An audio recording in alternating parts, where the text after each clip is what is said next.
All right, so the county that I live in, they're asking about a budget reduction exercise. They say they better balance their budgets. If taxes are not increased, we need to. There are projections that are 9 million that needs to be cut from general funds, right? And so let's look at this. What could we cut? And so this is what I'm suggesting. And I've already saved over $10 million. Um, they said, hey, you're $1 million over the $9 million budget. And I think that a lot of these things could be taken care of locally more efficiently by the people wanting it actually done than hiring a bunch of public servants to sit around getting fat on our dime and not providing the services that we want, right? So eliminate alley maintenance. You know what? Not enough people are driving up and down the alleys to be spending a bunch of money doing that. What we could do is we could come together as communities and we can put a little bit of gravel in the potholes and we can rake out any spots that we want to do that. And if we just do it locally, if we all just take care of a little bit right by our house, that takes care of that. Streamlining civil service would cost $60,000.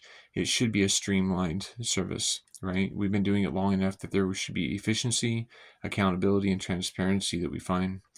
Eliminate YPD narcotics units. That's saving over $632,000 because they're not actually solving crime. They're busting people that are choosing narcotics, but they're not really solving crime, and they're actually protecting criminals. So eliminate the YPD gang unit. That would save over a million, or save $1 million, because we still have gangs, right? And they haven't gotten better, not since I've lived here. So they're not really doing anything. If you're not doing what you're supposed to be doing and solving the problems that you're paid to solve, you should not be in that position. Eliminate YPD property crimes. You know what? They're not stopping criminals. They're actually empowering criminals by preventing people from making that criminal truly accountable for what they do. There's ways to stop crime where it's very efficient, and the government is not providing us the answers for that. Eliminate YPD crime analysis. That's a savings of $481,000. Again, this crime analysis, they're analyzing the crime, but they're not solving the crime. Crime is easily solved. Hold people accountable, but they're letting people out likely to reoffend. And I understand that's not YPD completely, but that's the Just Us system, and they're been primarily focused on making money rather than creating change. I think we should have crime-free rental housing. I think we should help to support that. We don't need so many fire stations that it's $1.7 million for a bunch of overpaid people to come in and hang out and work at the gym and wait for a call to come in. We've got strategically located fire stations throughout the community. Um, Windows to live funding. I don't know what that is. It's only $10,000. We'd have to look at that a little more deeply because really, I mean, if people want things, we should be supporting it voluntarily, not through the force of taxation. Eliminate flowers downtown. It's not that I want to eliminate flowers downtown because flowers are pretty, but spending $44,000 on flowers that people are just taking or stealing or die. That's I mean, they're fencing off the parks that people are going to. So let's if a shop owner wants to display flowers in front of their shop, or if people want to decorate downtown, we should allow that to happen. But we can do that privately.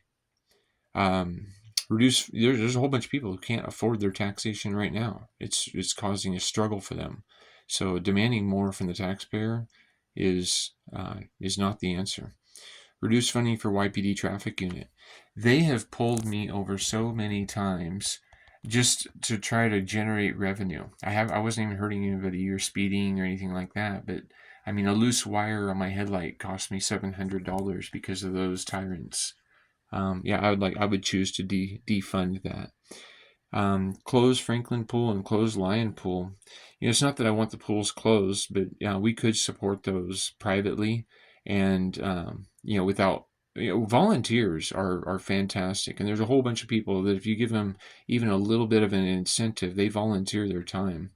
And I mean, and just that savings, we're talking over $600,000, right? I mean, um, that's a big chunk of money. Close the Harmon Senior Center, saving 382,000.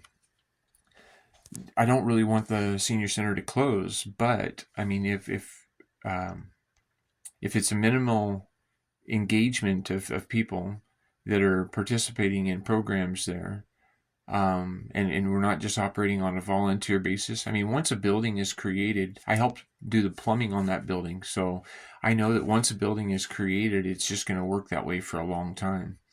And I mean, it's nice to have everything perfect all the time, but we have to really consider reality here.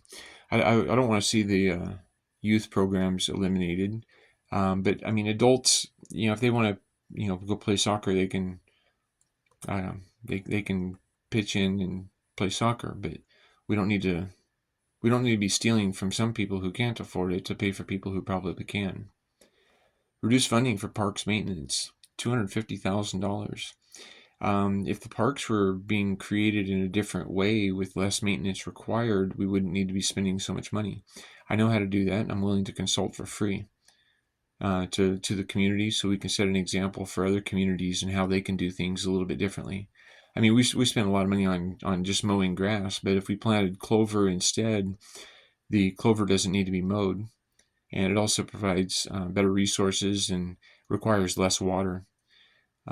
It's not that I want to reduce funding for snow and ice control, but spending $250,000 when all we have to do is wait a day or two. Um, Oftentimes the roads are only bad for a day or two, right? And it's not because we have all the snow removal equipment, it's because the temperatures change. We should maintain open commercial ways, but commercial funding should take care of that. They're the ones that are trying to hurry up and get from point A to point B. If it snows, I'm okay with a snow day, staying home. Reduce funding for street maintenance. We got areas where they're doing uh, they're repairing their own potholes, because the city isn't doing it. And so why are we stealing $1.2 million when our roads suck and they're not fixing them in a way that makes sense? I don't know what the YCDA is, so I'm not going to just automatically cut that out. Eliminate funding for fireworks. It's $15,000 for a celebration once a year. Let's keep that. Eliminate lobbying and council travel. That we learned during COVID that we can do a lot of things over Zoom. We don't need people taking vacations over to the west side of the state on our dime, spending money in premium hotels and and paying for their travel and their per diems and all this stuff. Let them do a Zoom call. They're not that important. Eliminate economic development staff. Let's focus on human development. Let's focus on human well-being, and the economy will be a good. We'll get a good economy as a side effect rather than a focus.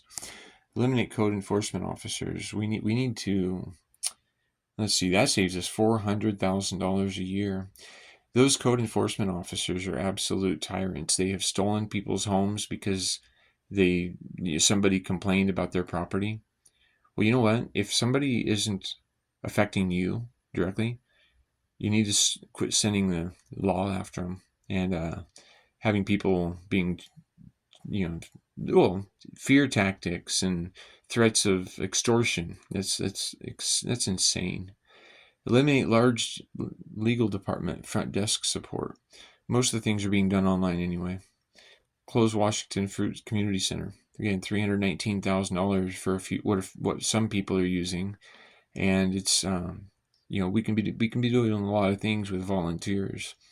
Eliminate Clean City program. We have prisoners in jails that are not doing nearly enough reparation to their community, and we could implement that for much less expensive budgets. Eliminate graffiti removal program. Again, this is something that could be done privately for probably less money than that. Incentivize nonprofits to be able to help. Let them have some freedom to be able to help. Don't be requiring them to ask permission for everything they want to do. Eliminate animal control and parking enforcement. Right there, animal control isn't really doing a good job. They're not even responding to many people's calls. But we're spending $500,000, $499,999. Is that because there's a budget of? I mean, come on, that's ridiculous. Now, YPD and the fire department, the training budgets. I think people should be trained. They need to be safe, but the thing is like even with the YPD training now, they're not educating them on human rights. They're not educating them on their limitations of authority or their limits of their jurisdiction, and so they're abusing human rights regularly. I mean, I know my rights, and and I've still been victim of what they're doing. Sidewalk improvements. We probably need to maintain good sidewalks so people can, especially wheelchair accesses and things like that. But again, that's something that probably go away because individual property owners should take care of what's what's being used by them, right? Trolley maintenance. Although it's cool to have a trolley, if we don't have people voluntarily willing to support it, I don't think it's something that should be forced on it. And reduce Tahoma cemetery watering, $15,000. It doesn't sound like a whole lot, but if we start to recognize how all of these things are trickling in on our budgets, it's pretty insane. And we don't need to have grass above graves. We could have clover, or we can do things that don't require as much maintenance. Grass is a monoculture crop that requires a lot of care, a lot of maintenance, and it's been advertised to us. So anyway, that's quickly how we can reduce the budget, right? I mean, these things. I was involved in the federal government for 9 years, and the fraud, waste, and abuse that was present was absolutely sickening. And I gave up a pension because I realized how all of these nickel and dime expenses are stealing from the welfare of our communities. I was still paying taxes, right? And yet I'm seeing how these tax dollars are being wasted. So anyway, yeah, I hope Yakima, we are in a perfect position to be able to really create a really awesome community. We have some really cool people here, and the problems that we've been facing have been mostly imposed by our government. Let's defund them to the most part. Let's make it to where we're voluntarily supporting the things that we want to see and moving forward to build a future that we want our kids to be able to be proud of us.